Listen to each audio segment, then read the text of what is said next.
Brigade ডাক আমার বাপের না, তোমার বাপের না। ব্রিগেড ডাক কারণ নয়। আমি প্রকাশ্যে সমর্থন না করতে পারলে বিরোধ কেন করব ভাই? বিরোধ কেন করব?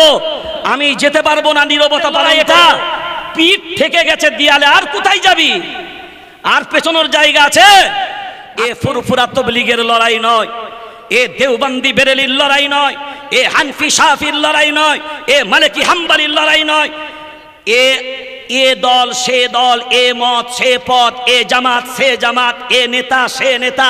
আরে নেতা শুধু নেতা হয়ে হয়ে আমাদের ভিতরে না, ওই নেতা হয়ে হয়ে যত সব কেতা তৈরি। কিন্তু ইনশাআল্লাহ আমরা আমাদের সমীক্ষায় বলছি ভারতবর্ষের ইতিহাস তৈরি হবে ইনশাআল্লাহ আগামী 26শে এপ্রিল।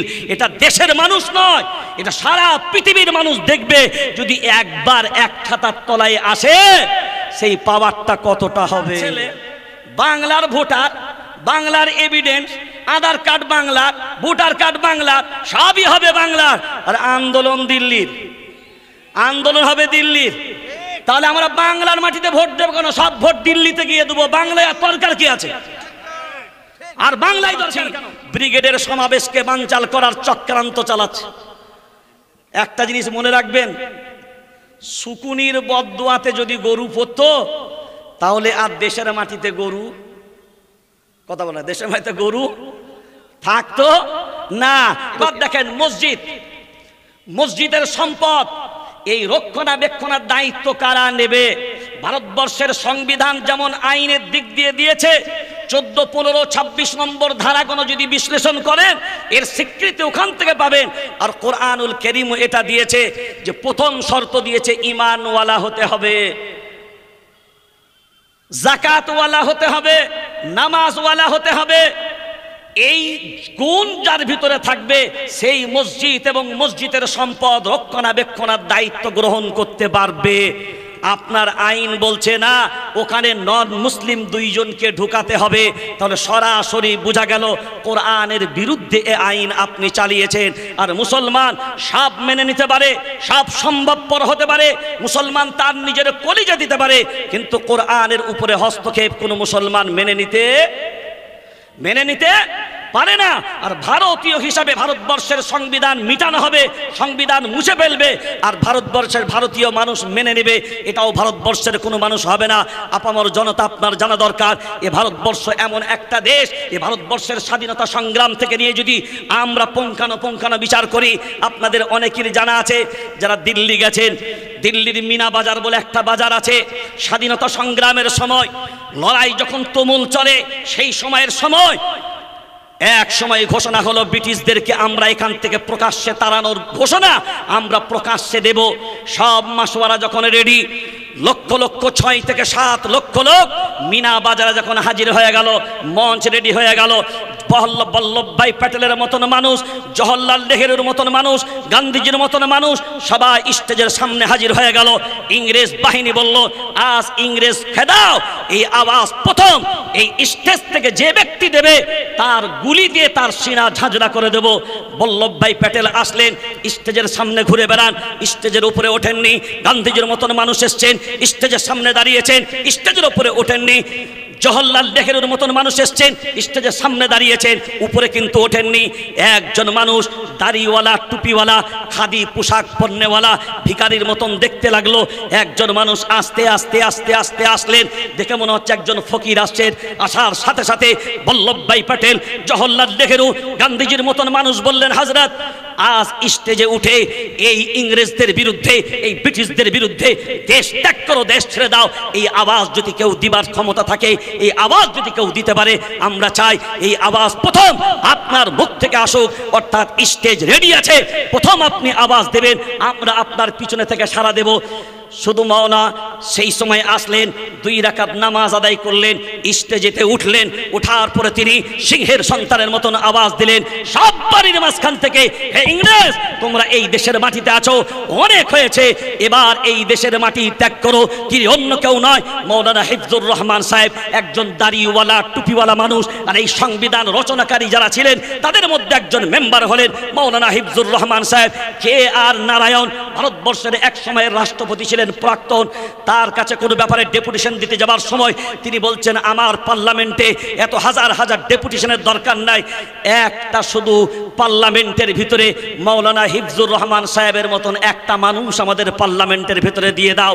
কারণ ওই রকম মানুষ যদি আমাদের পার্লামেন্টের ভিতরে আসে, এই দেশের মানুষ শান্তিতে বসবাস করার সব রকমের রসদ খোরাক পাবে। আর আমরা যাদেরকে নিয়ে এসেছি, যে জালিম শাসককে আমরা বসিয়েছি, এই বসানোর পিছনে কারণ কিন্তু আমরাই, কারণ আমরাই। তার কারণটা কোথায়? এখনো পর্যন্ত আমাদের ঘরে ওই গোল টুপি লম্বা টুপি, ও দল সে দল, এ জামাত সে জামাতের এখনো পর্যন্ত সঙ্গাসঙ্গী বন্ধ হয় নাই। আর এই সঙ্গাসঙ্গী যতদিন পর্যন্ত বন্ধ না হবে, অনেকে মনে করছে ও ডাক দিয়েছে, আমি কি কম বড় নেতা, আমি যদি চলে যাই তো আমার মাথা নত হয়ে যাবে। যদি নবীর আদর্শ তোমার ভিতরে থাকে, মান তাওয়াদা লিল্লাহি রাফাহুল্লাহ, বিশ্বনবী বললেন যে আল্লাহর জন্য নত হয় আল্লাহ তার সম্মান মর্যাদা বাড়িয়ে দেন। আর আজ আমরা বড় দুঃখজনক বলছি, আল্লাহ কোরআনুল কারীমে এগুলো বলেছেন, ওয়ালা তানাযাউ ফাতাফশালু ওয়া তাযহাবা রিহুকুম ওয়াসবিরু।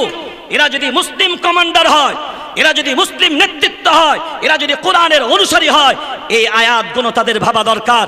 খুঁটিনাটি বিষয়, সামান্য মতো পার্থক্য তোমরা দূর করে ফেলো। কারণ তোমরা যদি এগুলো দূর না করো, তোমরা শক্তি হারিয়ে ফেলবে, সাহস হারিয়ে ফেলবে, তোমরা দুর্বল হবে, তোমরা পরাজয় হবে। তাহলে পরাজয় যাদের কারণে হচ্ছে, ওই নেতৃত্বগুলোকে আগে চিহ্নিত হওয়া দরকার। ব্রিগেড ডাক আমার বাপের না, তোমার বাপের না। ব্রিগেড ডাক কারণ নয়। আমি প্রকাশ্যে সমর্থন না করতে পারলে বিরোধ কেন করব ভাই? বিরোধ কেন করব? আমি যেতে পারবো না, নীরবতা পালন করব। আমি আমার সম্মানটা বোঝার জন্য, ব্যক্তি স্বার্থের জন্য কি লড়াই করছি জাতির কাছে? ব্যক্তি স্বার্থের লড়াই এটা। পিঠ থেকে গেছে দেয়ালে, আর কোথায় যাবি? আর পেছনের জায়গা আছে? আর তো উপায় নেই, এখন তো সামনে এসো। সেই জন্য আমি আবারও বলছি, বিনয়ের সাথে অনুরোধ করছি, এ ফুরফুরা তবলিগের লড়াই নয়, এ দেওবন্দি বেরেলির লড়াই নয়, এ হানফি শাফির লড়াই নয়, এ মালিকি হাম্বলির লড়াই নয়, এ দল সে দল, এ মত সে পথ, এ জামাত সে জামাত, এ নেতা সে নেতা। আরে নেতা শুধু নেতা হয়ে হয়ে আমাদের ভিতরে না, ওই নেতা হয়ে হয়ে যত সব কেতা তৈরি করেছে। সবাই নেতা। তো সবাই যদি দোকানদার হবে, কাস্টমার কে হবে রে? খদ্দের কে হবে? খালি নেতা। আর আমরা শুধু মনে করি নেতা বানিয়ে দিলেই নেতা। এই নেতাগুলোই তো আপনাকে শেষ করে দিয়েছে। সর্বপ্রথম জনগণকে একটা জায়গায় দাঁড়াতে হবে। আমরা নেতা তখন মানব যখন তোমার ভিতরে একতা থাকবে। কথা বলেন না কেন? তোমার ভিতরে ইউনিটি থাকবে, তোমার ভিতরে একতা নেই। তুমি যদি কাউকে মেনে নিতে না পারো তো তোমাকে কেন মানবে? হে, কথা বুঝতে পারেন নাই? তুমি যদি কাউকে মানতে না পারো, আমি তোমাকে মানবো কেন? তা তোমার কাছ থেকেই তো আমি আদর্শ শিখছি। তুমিও মানো না, তোমার সিফাত আমার ভিতরে আসছে, আমিও তোমাকে মানবো না। সেই জন্য আজ বর্তমান সময়ে আমাদের ভিতরে যারা নিজেদের ভিতরে এই জায়গাগুলো অনেকে আছে, আমরা খবর পাচ্ছি ব্রিগেডের সমাবেশকে বানচাল করার চক্রান্ত চালাচ্ছে। একটা জিনিস মনে রাখবেন, শুকুনির বদদুয়াতে যদি গরু পড়তো তাহলে আর দেশের মাটিতে গরু, কথা বলে, দেশের মাটিতে গরু থাকতো না। তো শুকুনির বদদুয়াতে কিছু হবে না। আমরা আওয়াজ দিয়ে বলছি, আমাদের যা রিপোর্ট, আমি আমার নিজের সমীক্ষা বলছি, সারা পশ্চিম বাংলায়, আমি বাংলাদেশে গিয়ে বলছিলাম যে আপনাদের থেকে, আপনারা হয়তো 95% মুসলিমের দেশ হবেন, ঠিক কথায়, কিন্তু আপনাদের থেকে আমার দেশের মুসলমানরা অনেক ভালো আছে। কিন্তু এখন যা দেখছি, এই লজ্জার কথা আর ওই দেশের মাটিতে গিয়ে বলা যাবে না। কারণ এইগুলোও তো তারা দেখতে পাচ্ছে। সোশ্যাল মিডিয়ার মাধ্যমে শুধু নিজের দোষ ঢাকার জন্য শুধু এ অন্যের ঘাড়ে চাপিয়ে দিচ্ছে। আরে তুমি রাখো সব দিকে, এ লড়াই তো সবার। এসো, এক হও, ঐক্যবদ্ধ হও, আর আগামী 26শে এপ্রিলকে সফল করো। কারণ ও লড়াইয়ে তুমিও আছো, ও লড়াইয়ে আমিও আছি। তুমি পারবে না, অন্যদেরকে উৎসাহিত করো। বিরোধ করবে কেন? তোমার মতের মিল হবে না, তুমি তোমার জায়গায় ধৈর্য ধারণ করে চুপ করে বসে যাও। তুমি চুপ করে বসে যাও। কিন্তু ইনশাআল্লাহ আমরা আমাদের সমীক্ষায় বলছি, ভারতবর্ষের ইতিহাস তৈরি হবে ইনশাআল্লাহ আগামী 26শে এপ্রিল। এটা দেশের মানুষ নয়, এটা সারা পৃথিবীর মানুষ দেখবে। যদি একবার এক ছাতার তলায় আসে, সেই পাওয়ারটা কতটা হবে। একটা ব্রিগেডে যদি ডাকে, আজকে তোল কালাম শুরু হয়ে যায়, তবে আমরা নিন্দা জানাবো, আমরা সাধুবাদও জানাবো। যারা পার্লামেন্টে এই বিলের বিরোধিতা করেছেন, তাদেরকে সাধুবাদ মুবারকবাদ জানাই। আর যারা লুকিয়ে বসেছিলেন, সমর্থন করতে পারেননি, এগুলোকে তিরস্কার জানাবো। আর যারা বাংলার মাটিতে বলছেন আন্দোলন করার দরকার হলে দিল্লি যেতে হবে, একটা কথা বিনয়ের সাথে বলছি, তারপরে বলছে ধৈর্য ধরো। কত ধৈর্য ধরবে রে? কতদিন চুপ করাবি রে? হ্যাঁ, বাংলার ছেলে, বাংলার ভোটার, বাংলার এভিডেন্স, আধার কার্ড বাংলার, ভোটার কার্ড বাংলার, সবই হবে বাংলার। আর আন্দোলন দিল্লির, আন্দোলন হবে দিল্লির। তাহলে আমরা বাংলার মাটিতে ভোট দেবো কেন? সব ভোট দিল্লিতে গিয়ে দেবো। বাংলায় দরকার কি আছে? আর বাংলায় দরকার কেন? সব যদি দিল্লিতে গিয়ে করতে হয়, তাহলে বাংলার দরকারই নেই। আমাদের ভোটার কার্ড, আধার কার্ড দিল্লির বানাবো। কথা বলেন না কেন? কথা বলেন না কেন? কারণ আমরা এখানকার ভূমিপুত্র, এখানকার সন্তান। আর এখানকার সন্তান যখন এখানকার নীতি নিয়ে, এ আন্দোলন আমাদের বিরোধী আন্দোলন নয়, এ আন্দোলন কারোর বিরুদ্ধে নয়, সংবিধানের পক্ষে আন্দোলন, সংবিধান বাঁচানোর আন্দোলন, এই সংবিধান বাঁচানোর লড়াই। আর এ অধিকার তো সংবিধান দিয়েছে। আর সংবিধান যখন দেয়, মাথায় রাখতে হবে সংবিধানের ঊর্ধ্বে কেউ নয়। আপনার সুপ্রিম কোর্ট যদি ভুল করে, সংবিধান থেকে পথ দেখাবে। হাইকোর্ট যদি ভুল করে, সংবিধান থেকে পথ দেখাবে। সিভিল কোর্ট যদি ভুল করে, সংবিধান থেকে পথ দেখাবে। জজ কোর্ট যদি ভুল করে, সংবিধান থেকে পথ দেখাবে। প্রধানমন্ত্রী ভুল করলে সংবিধান থেকে পথ দেখাবে। মুখ্যমন্ত্রী ভুল করলে সংবিধান থেকে পথ দেখাবে। সমস্ত পদাধিকার যারা আছেন, ভুল যদি করে, একমাত্র সংবিধানই তাকে পথ দেখাবে।